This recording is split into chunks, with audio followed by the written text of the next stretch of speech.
Hello student, कैसे हैं आप सभी। उम्मीद करते हैं आप सभी अच्छे होंगे, स्वस्थ होंगे और अपने अपने पढ़ाई में व्यस्त होंगे।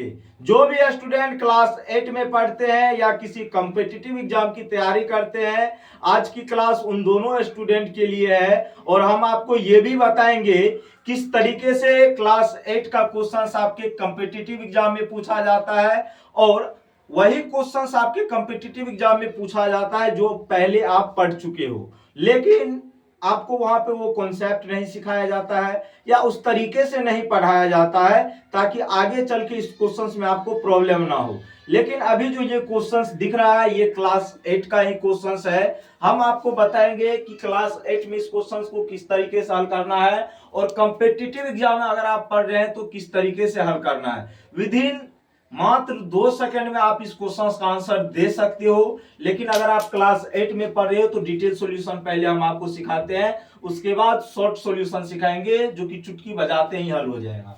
तो सबसे पहला काम तो हम लोग करेंगे, क्वेश्चंस को पढ़ेंगे, उसके बाद इसको हम हल करेंगे। कहा गया दो संख्याओं का योग 45 है। कितना है भैया जी? 45। और उनका अनुपात जो है 7:8 है। अनुपात क्या है? 7:8। तो आपको बताना है वो संख्याएं क्या होगी। तो स्टूडेंट, इस क्वेश्चंस को हल करने से पहले हम आपको एक कॉन्सेप्ट सिखाते हैं बहुत ही प्यारा सा। मान लो कि आप दो भाई हो, राम और मोहन। राम और मोहन, ठीक है। आप कहेंगे सर बिल्कुल कोई प्रॉब्लम नहीं है। हमने आपसे ये कहा राम के पास है 10 रुपया, मोहन के पास है 20 रुपया, ठीक है। तो राम के पास है 10 रुपया, मोहन के पास है कितना रुपया? 20 रुपया। और हम आपसे ये पूछे बताओ दोनों मिलाकर के कितने रुपया हो गए? 30 रुपया। कोई दिक्कत? अब हम आपको यहाँ पे इसको हम मिटा रहे हैं, दोनों मिलाकर के कितना रुपया है? 30 रुपये। ये सिर्फ आप जान लो, ठीक है। हमने कहा राम के पास है 10 रुपया। कितना रुपया है? 10 रुपया।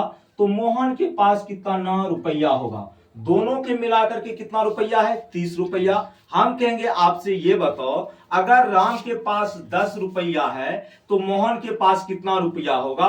तो जाहिर सी बात है आप सभी स्टूडेंट कहेंगे सर 20 रुपया होगा, क्योंकि राम और मोहन को मिला करके था कितना रुपया? 30 रुपया। उसमें से राम के पास अगर 10 रुपया है तो मोहन के पास कितना रहा होगा? 20 रुपया। कैसे निकाला आपने? आपने क्या किया? 30 में से 10 को माइनस किया तो ये किसका रुपया निकल के आया? मोहन का रुपया। और अगर आप इस तरीके से नहीं समझ रहे तो ऐसे आप समझो, जैसे आप ऐसे समझो आप दो भाई हो और आप दोनों में मिलाकर के कुल है 45 रुपया। अगर एक के पास 10 रुपया है तो दूसरे के पास कितना रहा होगा? तो कहेंगे सर 45 में से 10 घटा देंगे, जो जो शेष बचेगा वही दूसरे के पास होगा, जाहिर सी बात है। तो बस स्टूडेंट, खेला यहाँ पे यही करना आपको। ओके, तो यहाँ पे हम पहले लिखेंगे सॉल्यूशन। क्या लिखेंगे? सॉल्यूशन। सबसे पहले हम मान लेंगे। क्या करेंगे? मानेंगे क्या? इसमें मानने की कोई जरूरत ही नहीं। दो संख्या का योग 45 है, अगर मानने का जरूरत पड़ेगी तो मानेंगे।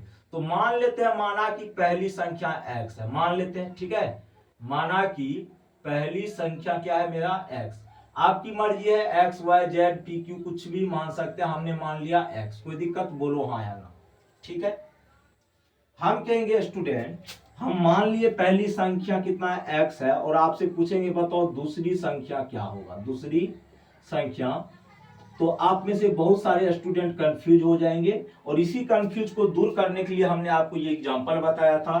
फिर से हम समझा रहे हैं। आप दो भाई हैं, राम और मोहन। राम और मोहन, ठीक है। हम कहते दोनों को मिलाकर के है 45 रुपया और इसके पास है 10 रुपया। राम के पास कितना रुपया है? 10। हम कहेंगे मोहन के पास कितना होगा? तो आप तुरंत जवाब देंगे सर 45 में से 10 को घटा दीजिए।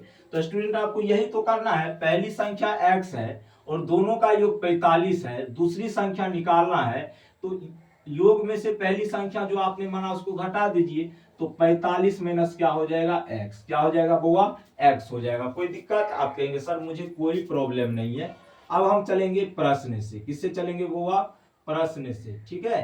प्रश्न से कहा गया है कि उनका अनुपात 7:8 है। कहने का सेंस, क्वेश्चन में ये कहा गया था कि दो संख्याओं का योग है 45 और उनका अनुपात है 7:8। तो यहाँ पे हमने मान लिया पहली संख्या x है, दूसरी संख्या क्या हो जाएगी? 45 माइनस x।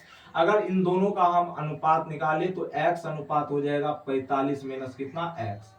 ठीक है। और इसी का रेशियो दिया गया कितना, 7:8। उनका अनुपात मतलब जो संख्या हम माने उसका अनुपात कितना दिया गया, 7:8। कोई दिक्कत? चलो अब यहां से अनुपात का मतलब क्या होता है, बट्टा। तो x बट्टा 45 माइनस x हो जाएगा। आप कहेंगे सर बिल्कुल। और इधर 7:8 है तो 7 को ऊपर, 8 को किस कहां, नीचे। जो पहले होता है अनुपात में उसको ऊपर लिखते हैं, जो बाद में होता है उसको कहां लिखते हैं, नीचे लिखते हैं। ठीक है। अब आप सभी जानते हैं यहां से क्रॉस गुना करेंगे तो 8 गुना x हो जाएगा 8x। इसमें 7 से गुना हो जाएगा 45 माइनस x। कोई दिक्कत? अब यहां से 8x बराबर आपका हो जाएगा 7 पचे 35, 7 पचे 35, 7 चौका 28, तो मतलब 315 कितना हो गया, माइनस कितना हो जाएगा 7x। कोई दिक्कत? ये हुआ माइनस में 7x, इधर आएगा तो किस में हो जाएगा, प्लस में। किस में हो जाएगा, प्लस में। बराबर में कितना, 315। ये हो जाएगा आपका 15x बराबर कितना, 315। ओके, आप कहेंगे सर बिल्कुल। तो x की वैल्यू स्टूडेंट हो जाएगी 315, बट्टा में हो जाएगा 15, तो 15 दूना 30, 15 का 15, तो मतलब 21 आ गया x का वैल्यू। और x आपने किसको माना था, पहली संख्या को। तो लिखेंगे अतः पहली संख्या बराबर कितना हो जाएगा स्टूडेंट, 21 हो जाएगा। कितना हो जाएगा, 21। क्या हम यहां से दूसरी संख्या नहीं निकाल सकते हैं, बिल्कुल निकाल सकते हैं। दूसरी संख्या आपका क्या था स्टूडेंट, 45 माइनस x। कितना था, 45 माइनस x। तो 45x का मान आपने कितना निकाला, 21। इस तरीके से आ जाएगा आपका 24। ठीक है, ये आपका दूसरी संख्या आ जाएगा। अगर आप चाहते हैं स्टूडेंट चेक करना तो ये भी आप कर सकते हो। 21 और 24 को जोड़ के कितना आएगा, 45 आएगा। और इसका अगर आप रेशियो निकालोगे तो कितना हो जाएगा, 3 7 21, 3 8 24, मतलब 7:8 ही आ रहा है। आप कहेंगे सर बिल्कुल आ रहा है। ये तो हो गई बात अगर आप क्लास 8 में पढ़ रहे हैं तो उसकी। लेकिन अगर आप किसी कॉम्पिटिटिव एग्जाम की तैयारी करते हैं तब कैसे करेंगे, समझिएगा।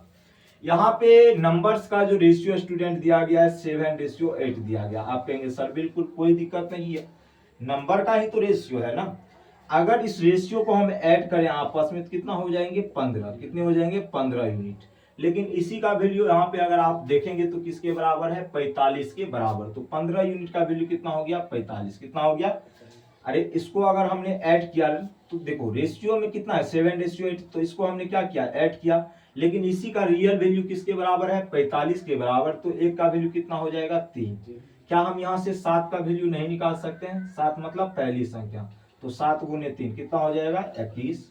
और 8 का निकालना चाहे तो 8 गुना 3 हो जाएगा कितने, 24। ठीक है, तो देखो आपका पहली और दूसरी संख्या पता चल गया। ये था कंपटीशन वाला मेथड। लेकिन आप अगर क्लास 8 में पढ़ रहे हैं तो स्टूडेंट थोड़ी सी आपको मेहनत करनी है और इस प्रोसेस पे आपको जाना है। ठीक है, अगर आप ऐसे नहीं करते सकते हैं तो गलती से भी आप किसी और मेथड से क्लास 8 में मत हल कीजिए। हाँ, आप ये जरूर कर सकते हैं, जो हमने पहली संख्या को x माना आप उसके जगह p भी मान सकते हैं, z भी मान सकते हैं, t भी मान सकते हैं, वो आपकी मर्जी है, आप कुछ भी मान लो।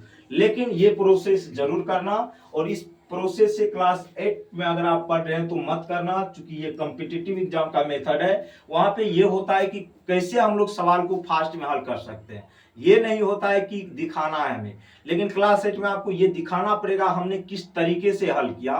क्योंकि क्लास 8 हो, 9 हो, 10th हो, 11th हो, 12th हो, ये सभी क्लास वैसी क्लास होती है जहां पे आपके कॉन्सेप्ट का टेस्ट होता है, आपके नॉलेज का टेस्ट होता है कि आपने किस तरीके से अध्ययन किया, क्यों किया और किस कारण से आपने उस तरीके से पढ़ा। क्योंकि वही चीजें आपको आगे चल के काम आने वाली है, कोई दूसरा चीज कभी भी काम नहीं आने वाली है।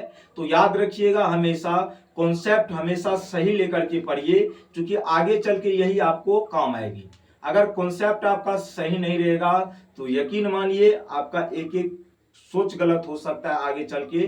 तो बाय बाय, टेक केयर, जय हिंद, जय भारत।